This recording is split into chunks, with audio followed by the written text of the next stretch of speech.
The assembly was to follow the same rules set out in 1614, meaning it would be divided into groups or estates of representatives.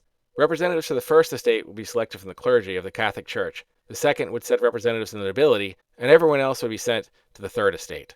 Representatives would be able to vote on proposals in their separate estates, but each estate only provided one vote toward the final decision, meaning each estate had equal power. The Catholic Church owned about 10% of the total land in France. The Church also collected tithes around 10% from the around 100,000 members of the clergy in France. They selected 303 members to send to represent the first estate.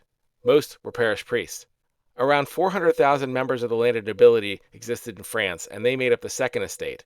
They owned about 25% of the land, generally making their income from rent and feudal payment systems. They sent 322 representatives. The rest of France, making up between 97 and 98% of the total population, were represented by 210 members of the third estate.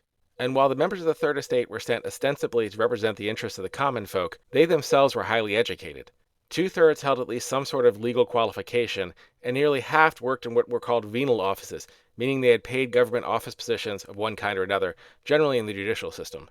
All of this meant while the clergy and nobility only made up about 2 to 3% of the total population, they controlled 2/3 of the voting power of the assembly.